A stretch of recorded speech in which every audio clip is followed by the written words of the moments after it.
ಎಲ್ಲರಿಗೂ ನಮಸ್ಕಾರ. ಅಂಜಲಿ ಕಿಚನ್ಗೆ ಸ್ವಾಗತ. ಇವತ್ತಿನ ವಿಡಿಯೋದಲ್ಲಿ ಎಗ್ ಮಸಾಲ ಫ್ರೈ ಮಾಡಿದ್ದೀನಿ. ತುಂಬ ಟೇಸ್ಟಿಯಾಗಿದೆ. ಬರೀ ಒಂದು 5 ಮೊಟ್ಟೆ ಇದ್ರೇ ಸಾಕು. ಈ ರೆಸಿಪಿನ ಕಡಿಮೆ ಇಂಗ್ರೀಡಿಯೆಂಟ್ಸೇ ಬಳಸ್ಕೊಂಡು ಈಸಿಯಾಗಿ ಮನೆಯಲ್ಲೇ ಹೇಗೆ ಮಾಡೋದು ಅಂತ ತೋರಿಸ್ಕೊಡ್ತೀನಿ ಬನ್ನಿ. ವಿಡಿಯೋ ಸ್ಕಿಪ್ ಮಾಡದೆ ಕೊನೆವರೆಗೂ ನೋಡಿ. ಮೊದಲೇದಾಗಿ ಎಗ್ ಮಸಾಲ ಫ್ರೈ ಮಾಡ್ಕೊಳ್ಳೋಕ್ಕೆ ಒಂದು 5 ಮೊಟ್ಟೆ ತೊಗೊಂಡಿದ್ದೀನಿ. ನೋಡಿ, ಮೊಟ್ಟೆನ ಈ ಥರ ಒಂದೊಂದಾಗಿ ಒಡಿಸ್ಕೊಂಡು ಒಂದು ಬೌಲ್ಗೆ ಆ್ಯಡ್ ಮಾಡ್ಕೋಬೇಕು. ನೋಡಿ, ಇದೇ ಥರ ಎಲ್ಲ ಮೊಟ್ಟೆನೂ ಒಂದೊಂದಾಗಿ ಒಡಿಸ್ಕೊಂಡು ಒಂದು ಬೌಲ್ಗೆ ಸೇರಿಸ್ಕೋಬೇಕು.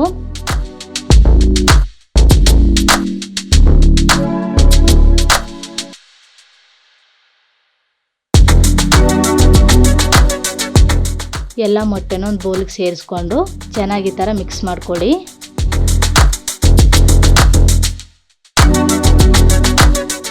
ನೋಡಿ, ಮೊಟ್ಟೆನೆಲ್ಲ ಈ ಥರ ಚೆನ್ನಾಗಿ ಮಿಕ್ಸ್ ಮಾಡ್ಕೊಂಡಾದ್ಮೇಲೆ ಇದನ್ನ ಸೈಡ್ಗೆ ಎತ್ತಿಟ್ಕೊಂಡು ಒಂದು ಮಿಕ್ಸಿ ಜಾರಿಗೆ ಚಿಕ್ಕದಾಗಿ ಹಚ್ಕೊಂಡಿರೋ ಒಂದು ಈರುಳ್ಳಿ, 2 ಗೆಡ್ಡೆ ಬೆಳ್ಳುಳ್ಳಿ, 2 ಪೀಸ್ ಶುಂಠಿ, 1/4 ಸ್ಪೂನ್ ಮೆಣಸು, ಚಕ್ಕೆ, ಲವಂಗ, ಏಲಕ್ಕಿ, ಒಂದು ಟೊಮೊಟೊ, ಹಾಗೆ ಒಂದು ಹಿಡಿಯಷ್ಟು ಕೊತ್ತಂಬರಿ ಸೊಪ್ಪು ಸೇರಿಸ್ಕೊಂಡು ಸ್ವಲ್ಪ ನೀರು ಹಾಕಿ ಮುಚ್ಚಿ ಮಿಕ್ಸಿಗೆ ಹಾಕ್ಕೊಳ್ಳೋಣ.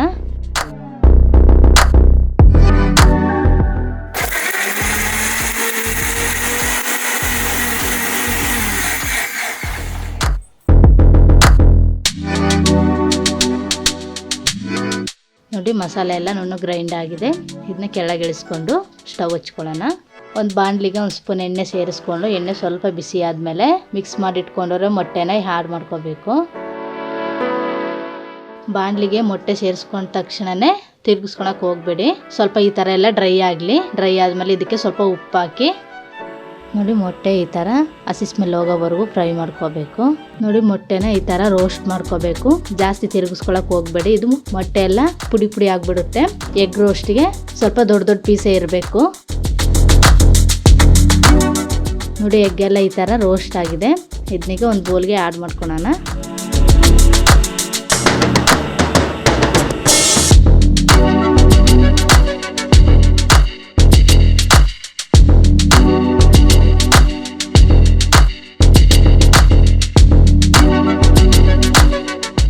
ನೋಡಿ, ಮೊಟ್ಟೆ ಪೀಸ್ ಎಲ್ಲ ಎಷ್ಟೊಂದು ಚೆನ್ನಾಗಿ ರೋಸ್ಟ್ ಆಗಿದೆ. ನೋಡಿ, ಮೊಟ್ಟೆನ ಈ ಥರ ದೊಡ್ಡ ದೊಡ್ಡ ಪೀಸ್ ಆಗಿ ರೋಸ್ಟ್ ಮಾಡ್ಕೊಂಡಿದ್ದೀವಿ. ಮೊಟ್ಟೆನ ಆದಷ್ಟು ಈ ಥರ ದೊಡ್ಡ ದೊಡ್ಡ ಪೀಸ್ ಆಗಿ ರೋಸ್ಟ್ ಮಾಡ್ಕೊಳ್ಳಿ. ಇದನ್ನ ಸೈಡ್ಗೆ ಎತ್ತಿಟ್ಕೊಂಡು ಅದೇ ಬಾಣಲಿಗೆ 1-2 ರಿಂದ 3 ಸ್ಪೂನ್ ಎಣ್ಣೆ ಸೇರಿಸ್ಕೊಂಡು ಎಣ್ಣೆ ಸ್ವಲ್ಪ ಬಿಸಿ ಆದಮೇಲೆ 1/2 ಸ್ಪೂನ್ ಸೋಂಪು ಕಾಳು, ಚಿಕ್ಕದಾಗಿ ಹಚ್ಕೊಂಡಿರೋ 1 ಗೆಡ್ಡೆ ಈರುಳ್ಳಿ, ಹಾಗೆ ಒಂದು 1/4 ಸ್ಪೂನ್ ಅರಿಶಿನ, ಹಾಗೆ ಸ್ವಲ್ಪ ಕರಿಬೇವು ಸೇರಿಸ್ಕೊಂಡು ಎಣ್ಣೆಯಲ್ಲಿ ಫ್ರೈ ಮಾಡ್ಕೊಳ್ಳಿ. ಈರುಳ್ಳಿನೂ ಒಂದು ಮೀಡಿಯಮಾಗಿ ಫ್ರೈ ಮಾಡ್ಕೋಬೇಕು.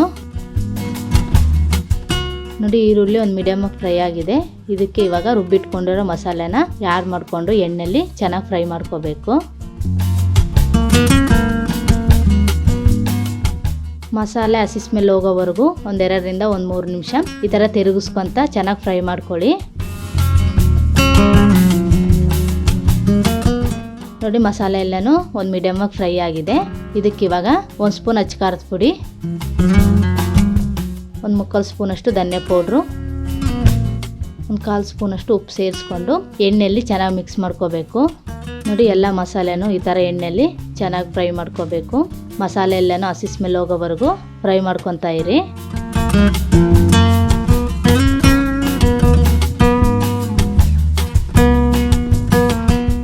ನೋಡಿ, ಮಸಾಲೆ ಎಲ್ಲನೂ ಒಂದು ಮೀಡಿಯಮಾಗಿ ಫ್ರೈ ಆಗಿದೆ.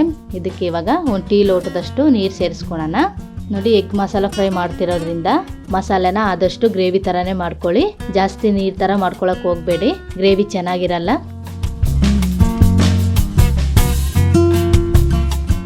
ನೋಡಿ, ಮಸಾಲೆ ಎಲ್ಲನೂ ಎಣ್ಣೆಲಿ ಚೆನ್ನಾಗಿ ಬೇಯಬೇಕು. ಅದಕ್ಕೆ ಮುಚ್ಚಿ 1-2 ರಿಂದ 3 ನಿಮಿಷ ಬೇಯಿಸ್ಕೊಳ್ಳೋಣ. ನೋಡಿ, 1-2 ರಿಂದ 3 ನಿಮಿಷ ಆಗಿದೆ. ಎಣ್ಣೆ ಎಲ್ಲ ಬಿಟ್ಕೊಂಡಿದೆ. ಮಸಾಲೆ ಎಲ್ಲ ಸೂಪರಾಗಿ ರೆಡಿ ಆಗಿದೆ. ಇದಕ್ಕೆ ಇವಾಗ ಫ್ರೈ ಮಾಡ್ಕೊಂಡಿರೋ ಎಗ್ನ ಆ್ಯಡ್ ಮಾಡ್ಕೋಬೇಕು.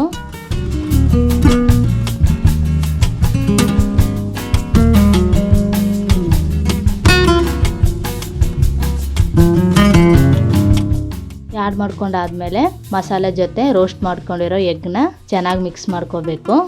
ನೋಡಿ, ಈ ಥರ ತಿರುಗಿಸ್ಕೊಳ್ತಾ ಮಸಾಲೆ ಎಲ್ಲನೂ ಎಗ್ಗಿಗೆ ಹತ್ಕೊಳ್ಳೋ ಥರ ಚೆನ್ನಾಗಿ ಮಿಕ್ಸ್ ಮಾಡ್ಕೋಬೇಕು.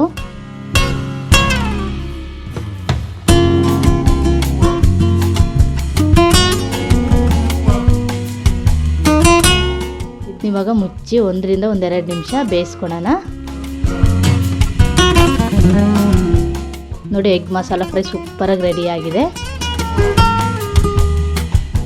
ನೋಡಿ ಇದನ್ನೀಗ ಈ ಥರ ತಿರುಗಿಸ್ಕೊಳ್ತಾ ಮಿಕ್ಸ್ ಮಾಡ್ಕೊಳ್ಳಿ.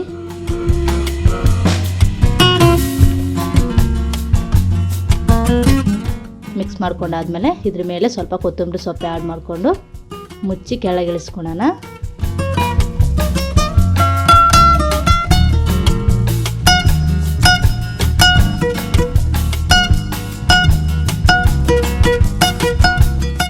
ನೋಡಿ ಎಗ್ ಮಸಾಲ ಫ್ರೈ ಸೂಪರಾಗಿ ಕುಕ್ ಮಾಡ್ಕೊಂಡಿದ್ದೀವಿ. ನೋಡಿದ್ರೇನೆ ತಿನ್ಬೇಕನ್ಸುತ್ತೆ. ಎಗ್ ಮಸಾಲ ಫ್ರೈ ಪರೋಟಗೂ ಚಪಾತಿಗೂ ಪೂರಿಗೂ ಒಳ್ಳೆ ಕಾಂಬಿನೇಷನ್ನು, ತುಂಬ ಟೇಸ್ಟಿಯಾಗಿರುತ್ತೆ. ನೋಡಿ ಇದನ್ನ ಎಗ್ ಬುರ್ಜಿ ಥರನೇ ಈಸಿಯಾಗಿ ಮಾಡ್ಕೋಬೋದು. ಜಸ್ಟ್ ಇದಕ್ಕೆ ಮಸಾಲೆ ಎಲ್ಲನೂ ಹಾಕಿ ಫ್ರೈ ಮಾಡಿಕೊಂಡ್ರೆ ಎಗ್ ಮಸಾಲ ಫ್ರೈ ರೆಡಿ ಆಗುತ್ತೆ. ಈಸಿಯಾಗಿ ಮನೆಯಲ್ಲಿರುವ ಇಂಗ್ರೀಡಿಯೆಂಟ್ಸ್ ಬಳಸ್ಕೊಂಡೆ ಮಾಡ್ಬೋದು. ತುಂಬ ಟೇಸ್ಟಿಯಾಗಿರುತ್ತೆ. ನೀವು ಮನೆಯಲ್ಲಿ ಒಂದ್ಸಲ ಟ್ರೈ ಮಾಡಿ ನೋಡಿ. ಈ ರೆಸಿಪಿ ಹೇಗಿದೆ ಅಂತ ಟೇಸ್ಟ್ ಮಾಡಿ ಕಮೆಂಟ್ ತಿಳಿಸಿ. ವಿಡಿಯೋ ಇಷ್ಟ ಆದರೆ ಲೈಕ್ ಮಾಡಿ ಕಮೆಂಟ್ ತಿಳಿಸಿ.